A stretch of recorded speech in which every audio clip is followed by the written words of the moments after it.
Bueno, pues sí, pues parece que está imparable y claro, nos afecta a todos, ya lo hemos conversado con Antelo, etcétera. El exministro de Economía, David Tuesta, está en la línea telefónica o está en comunicación por Vimix.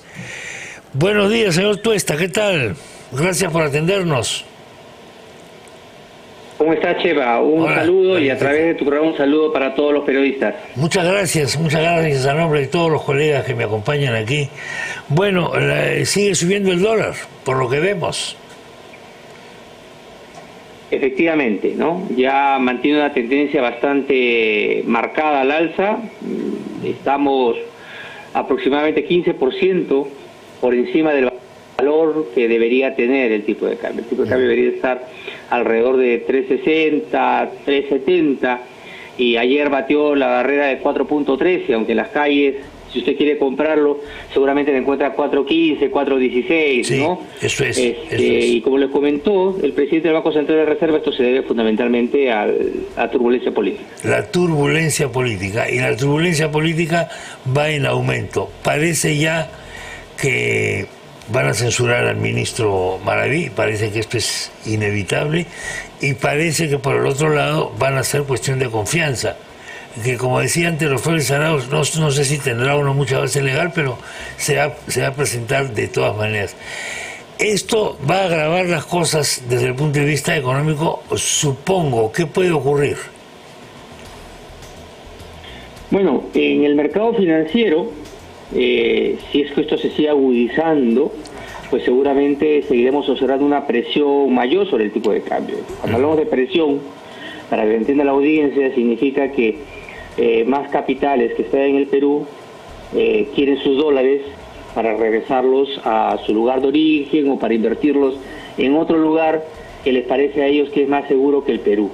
Entonces, lo que veremos es a un Banco Central que seguirá vendiendo dólares tratando de que no suba demasiado, sí, hasta que veamos dónde desencadena este impasse político, porque no queda claro qué cosa va a venir después. Es verdad. Y esto al final es lo que termina configurando el escenario de incertidumbre para las inversiones, ¿no? Si no tenemos una mínima predictibilidad qué va a pasar después, imagínate esta censura, de esta eventual cuestión de confianza y lo que puede suceder en meses siguientes como consecuencia de diferentes derivadas, el capital prefiere irse a un lugar donde las cosas sean más apacibles y las reglas de juego parece que se podría mantener mejor que acá. Evidentemente.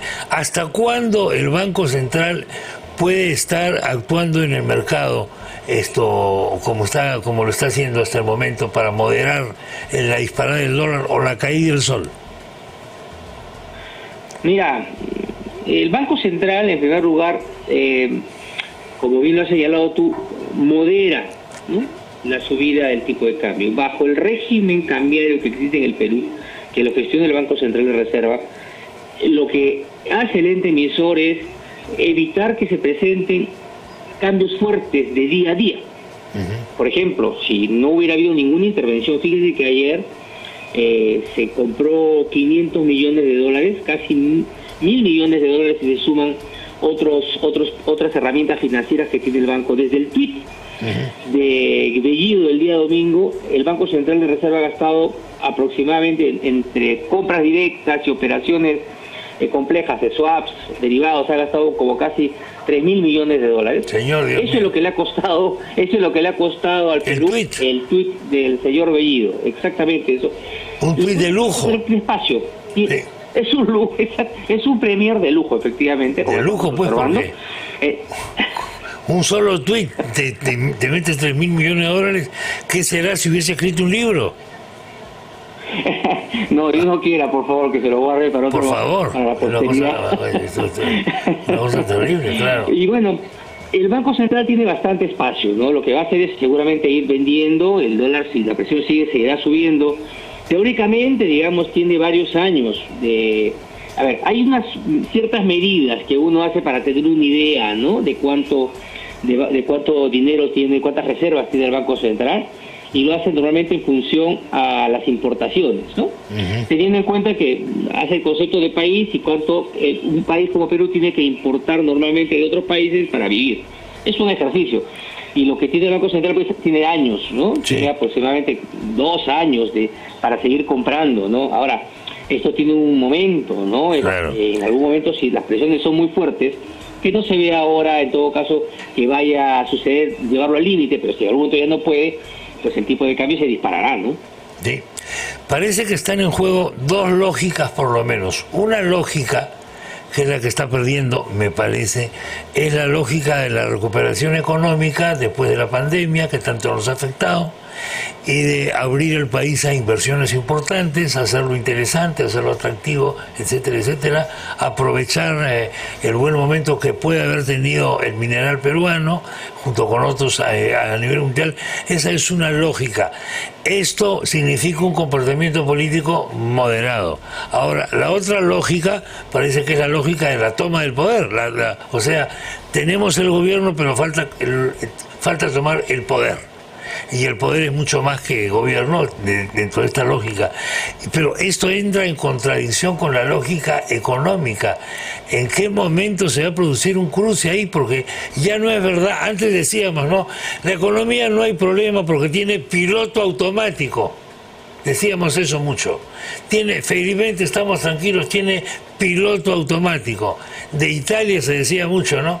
Italia crece económicamente a pesar de que todos los días se pelean los políticos, hay cambios de gabinete, etcétera. Ahora ya no es esto en el Perú. Ahora sí la política interfiere directamente con la recuperación económica. Bien, perfectamente descrito, y yo te diría que ese cruce ya se está dando, ¿no? Se está dando ya, ¿no? Sí, porque las cifras positivas en crecimiento económico que observamos este año son frutos de un rebote, ¿no? Claro, pues. Frutos de estar retomando la fuerte caída que tuvimos el año pasado en promedio de 11%. Claro, pues. Este año se prevé una cifra similar y uno ve que mes a mes se va agotando. Sí. Más bien, lo que uno ya empieza a observar, y eso también son datos del Banco Central, es que las expectativas de inversión de las empresas, las grandes empresas en el Perú, se han puesto en el plano negativo, ¿no? Sí. De hecho, en la última encuesta que hizo el Banco Central, el Banco Central normalmente pregunta a los empresarios cuáles son sus expectativas de empleo, de contratación de empleados, de inversión para los próximos 3 y 12 años. Bueno, esas cifras se habían derrumbado casi 20 puntos, ¿no? O sea, el siguiente año ellos veían las cifras en negativo. Uh-huh. Y sin inversión privada no hay crecimiento. Y es más, ya para redondear el asunto, instituciones de investigación y de economía como Apoyo, como Maurocónsul, ya están estimando para el próximo año, oficialmente han publicado, que a partir justamente de romper las reglas de juego con el tema de Camisea, la economía estaría cayendo su inversión entre 12 y 14%, negativo en inversión privada. Entonces, y usted, a ver, pensemos un poquito, ¿no? Sin inversión no hay nuevos centros comerciales que se van a construir, no hay nuevas fábricas, sin nuevas facilidades, no hay empleo, ¿no? ¿Qué empleo? Sí. No vas a contratar empleo. Tú normalmente tienes inversiones y cada vez que tienes inversiones necesitas un número de trabajadores en diferentes profesiones para que complementen ese capital que has invertido. Si ese capital no está, no hay trabajo. El mercado laboral se precariza. Entonces ya el choque que comentabas de política con economía ya se está dando y lamentablemente pues puede ser peor, ¿no? Puede ser peor. Esas cifras ominosas de estos menos 12, menos 14, ¿en qué otro momento hemos estado así? Mire, tendríamos que retroceder incluso a finales de los 90, quizás, y más atrás aún. Yo le diría, ¿no? que sí, porque ni siquiera con la crisis del 2008, 2009 hemos estado así. Dejemos de lado un poco lo de la pandemia, ¿no? La pandemia fue jalar el enchufe y apagar la luz, ¿no? O sea, por un tiempo. Eso no cuenta. Pero si nos remontamos, tendríamos que retroceder, yo le diría hacia los 90 para encontrarnos en una situación similar como esta. O sea, es un retroceso con garrocha, ¿no?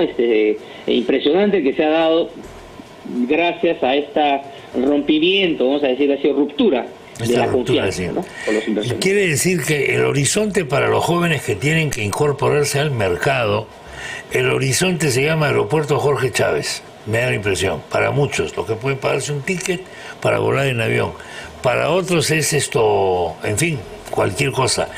pero el horizonte está por ahí y ha aumentado la cifra. Esto me parece una cosa muy deprimente en realidad para nosotros para mi generación, que es mucho mayor que la tuya, evidentemente, en edad, no en conocimiento, en edad, no en conocimientos. Y es que después de muchos años hay un sector importantísimo de la juventud que quiere quitarse, quiere salir del país porque aquí no ve posibilidades laborales. Este es el problema. Este es el problema. Efectivamente, yo creo que se ha marcado un contexto con pocas expectativas, ¿no?, para las futuras generaciones. Ese es un tema que yo creo que los hacedores de política deben medir con cuidado, ¿no?, porque estamos dejando un país, como bien señalas, sin oportunidades, ¿no? Este tipo de inversiones, como la que has puesto como ejemplo, el caso de Jorge Chávez, este compromiso de inversión de 5.000 millones, viene de las tratativas anteriores de gobiernos previos. No es una licitación que ha venido preparada y gracias a Dios no apareció por ahí el señor Bellido para decir un ratito quiero renegociar. La renegociación, ay, Dios mío, ¿pero qué vas a renegociar, hombre? Menos mal que lo ha recibido tal cual. Sí. Y bueno, vamos a ver, ¿no? Esos son, exacto. Entonces, ese es el tipo de cosas que se requiere para fomentar el empleo, inversiones que generen trabajo. Esta inversión de Jorge Chávez, por ejemplo, va a generar alrededor de 5.000 empleos, ¿no? Lo que necesitamos, más infraestructura, pero para eso se requiere confianza. David, muchas gracias por esta comunicación, muy amable. Encantado, Chema. Hasta luego, nos vemos.